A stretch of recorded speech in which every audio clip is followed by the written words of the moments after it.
Hello, hello, hello, everybody. This is Ebony Vaughn, and I am coming to you with just a thought by way of Triple G Living. God goes and grind. I hope that you guys are having an amazing start of your morning. I just wanted to come by just to talk about something that I believe that we all struggle with.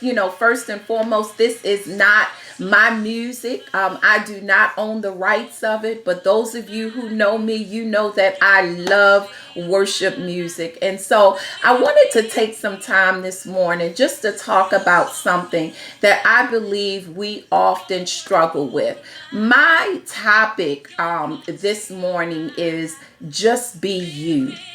One of the things about just being you, you don't have to diminish, you don't have to embellish, you don't have to do anything else but be who God has called you to be. Sometimes we get caught up in situations where we feel like we have to explain ourselves, or we have to keep up with the Joneses, or we get in these positions where or in these relationships where we have to be something that we are not. And I just want to take this time this morning just to caution someone against that. Oftentimes we are so set on looking at what people think of us and how we are viewed by other people. We often diminish, what God is doing in us. And so I just want to challenge someone today. It is so important for you to walk in your authentic self. It's not about trying to be like someone else. It's not about trying to outshine other people or to embellish your accomplishments so you look, so you look greater, or you look more successful than you are, or maybe, maybe when you get around certain people, you might talk differently, or, just have, take on a different personality because, you're trying to impress that other person or those other people, whatever that might be, because it could be individuals or it can be groups. And oftentimes I find that we lose ourselves when we don't know how to be ourselves. We kind of lose sight of what God has created in us and what He is really preparing in us. And so, excuse me, it is so important for us, to really gain an understanding of who God is in us and then embrace it.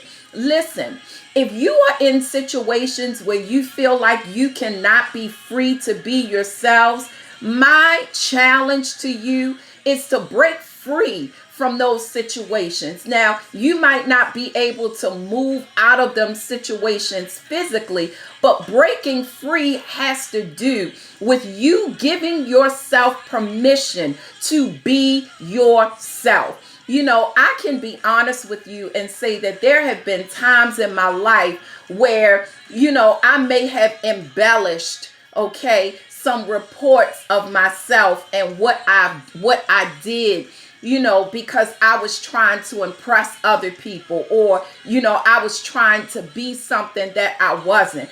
And I found myself in a situation where, I walked away from that person, and I felt condemned and convicted because I felt like, what are you doing? Why do you have to embellish who you are? What, you don't like who you are, Ebony? You're not satisfied with all the things that you've accomplished, and this is just me. But I want you to think about that. Is that something that you have struggled with in the past, where you get around certain crowds of people, or you get around individuals, and you begin to feel diminished or, feel insecure about what you've done and where you've been, as opposed to those people that are around you. And I find that, oftentimes when we get to that place, we often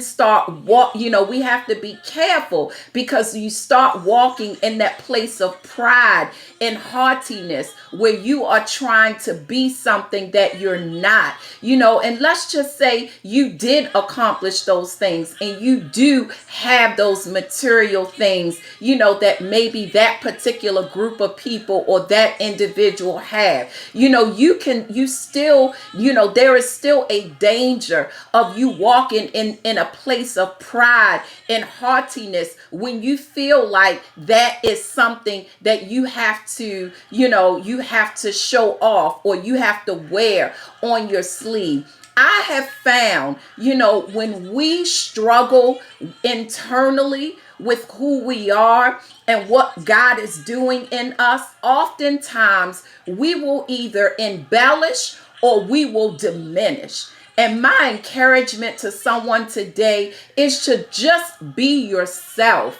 Acknowledge and accept all of the accomplishments that you have had in your life. And if there are more that you want, get them.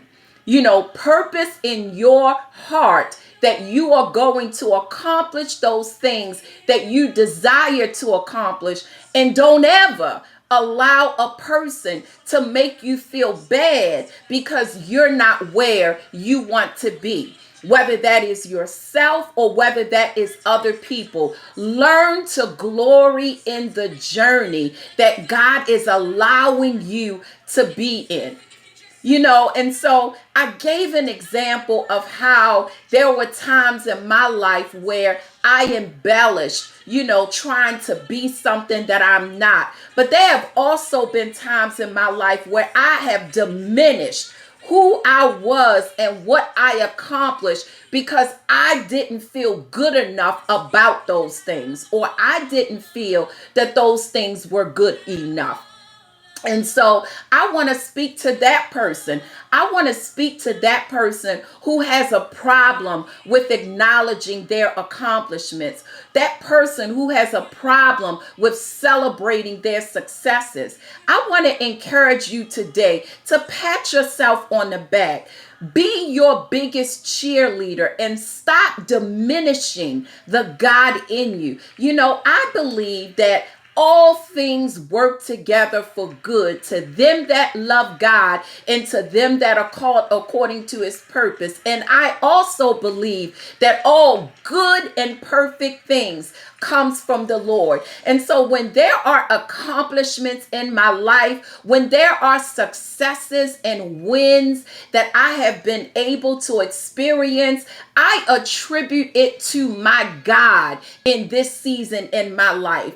And I don't have, I don't give myself the ability, okay, to put on this spirit of pride that causes me to think that I did it on my own, because I recognize that there is a greater being in me that's working in me, propelling me to accomplish all of the things that I accomplish. And so it's important for me to understand when I diminish the work of God in me, then I also diminish my God in me. And so I encourage you that there is a balance to this thing. There is a balance, because you don't want to diminish and you don't want to embellish, but you want to be you. And I believe that being you is the balance that we have. The other thing is being able and willing to celebrate your accomplishments and also to learn from your failures or your mistakes and to grow, because it is all a part of our journey. But don't allow yourself to get caught up in pride, because the Bible says that pride comes before a fall. Some of us are the most gifted and talented people that I've ever seen. And one of the things that, we always have to be cautious of is pride, because it seeps in when you don't even know it. You could think that you are the most humblest person ever, but then a situation will arise and that thing start rising up in you. Have you ever been in a situation where you entered the room, or you entered into a conversation with a group of people, and you felt diminished in terms of they didn't really see or recognize you for who you are, and there was something boiling inside of you, like, they don't know who I am, like maybe I need to tell them who I am. And we got to be careful, because it happens to the best of us, and we got to be careful that we don't allow that to grow in us, and then it turns into that pride piece, where now, we have that haughty spirit, and we're walking around, gloating and glorying in something that we think is ours, and I don't diminish the fact that we are a part of the great works, but you understand what I'm saying, because there's a difference between pride, being prideful, and, acknowledging and accepting and celebrating your accomplishments or successes. Because again, like the example I gave, anytime you feel like you need to embellish what you've done to make yourself look better, or to make yourself, look like you are on the same level as the people you're talking to, that's a form of pride. That's a form of pride, and you might not see it that way, but it is. And God checked me on that, and dealt with me about the pride in my heart, but also the insecurity that fueled that. Because again, I wouldn't have never felt that way, or I wouldn't have never thought that way, if there wasn't something in me feeling that these people maybe were better than me. Does that make sense? Because like sometimes, there's this insecurity, like we're out of our lane, or, people are more than we are. So, because of that, you might have to embellish who you are. Or for those of us who, struggle with low self-esteem, instead of you embellishing, you'll diminish and get quiet and lose your voice in that atmosphere, because you feel like you don't belong. I think that all of these things are very important things to watch out for. But ending this message, I just want to say, be you. Don't allow yourself to be triggered into a situation where you are either embellishing who you are, or diminishing who you are. And let me be very clear. The triggering comes from that place of insecurity in you. Okay. But oftentimes we can get in environments where we feel like we have to live or be the part. And so be yourself. Allow God to be God in you. Allow yourself to experience the joys, the losses, the wins, all of those things that make our journey so great. Allow yourself to be on the path of purpose, and let God perfect you in all of your ways. I hope that this message was helpful. Have an amazing day.